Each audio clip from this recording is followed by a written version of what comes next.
Salamat po sa inyong pakikibahagi sa programang Katagpoy ng Diyos, ilang sandaling pagbubulay-bulay ng salita ng katotohanan araw-araw.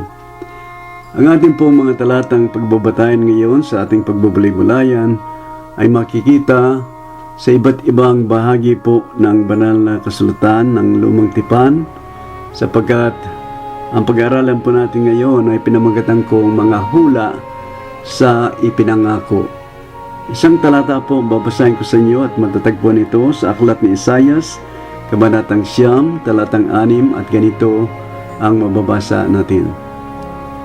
Sapagkat sa atin ay pinanganak ang isang bata, sa atin ay binigay ang isang anak na lalaki, at ang pamamahala ay maaatag sa kanyang balikat, at ang kanyang pangalan ay tatawaging Kamangha-mangha, Tagapayo, Makapangyarihang Diyos, Walang Hanggang Ama, Pangulo ng Kapayapaan.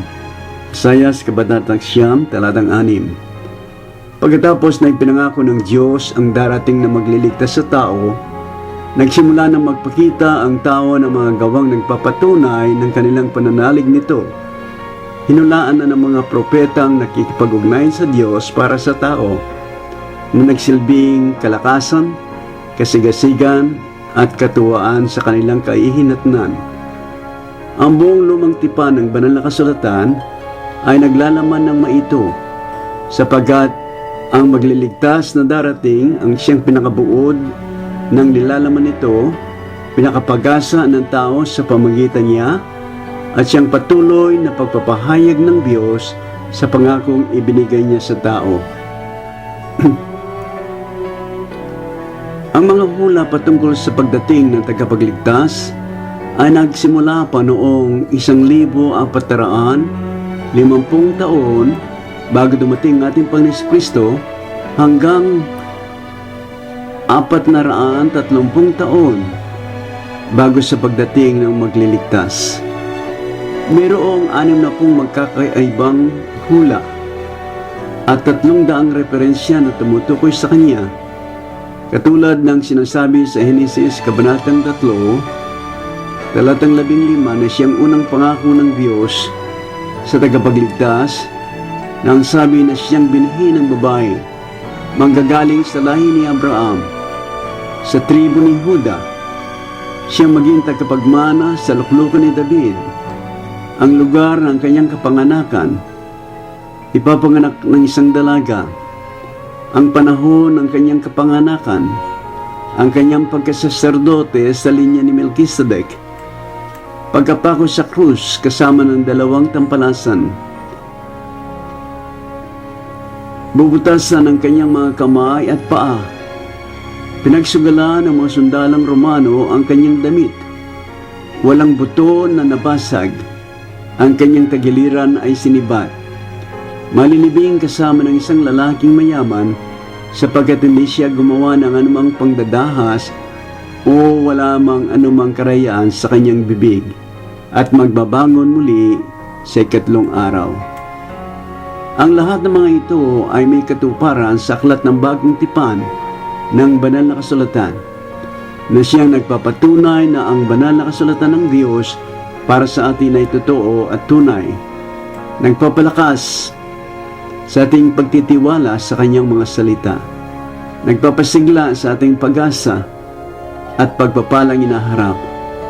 Kaya nga maliban sa mga pinagkalooban ng Diyos na si Jehovah, na kakayaang manghula, ay wala nang iba pang maitutumbas sa kanila. Mayroong 44 na hula ng Lumang Tipan na natupad na sa unang pagdating ni Mesiyas, at marami pang hula patungkol sa kanyang ikalawang pagdating. Alalahanin natin ang sinabi ng ating Panginoon Kristo na, huwag ninyong isiping ako'y naparito upang sirain ang kautusan o ang mga propeta. Ako'y naparito hindi upang sirain, kundi upang ganapin, sapagkat katotohanan ang sinasabi ko sa inyo, hanggang sa mga wala ang langit at ang lupa, ang isang tuldok o isang kudlit sa anumang paraan ay hindi mawawala sa kautusan, hanggang sa maganap ang lahat ng mga bagay. Mateo kabanatang 5, talatang 17 at 18. Kaya nga mga kapatid kay Kristo, huwag tayong manlupaypay anuman ang ating kalagayan dito sa sanlibutan, sapagkat sa katotohanan, tayo higit pang mapapalad sa sinumang tao dito sa sanlibutan kung wala naman sila kay Kristo Jesus.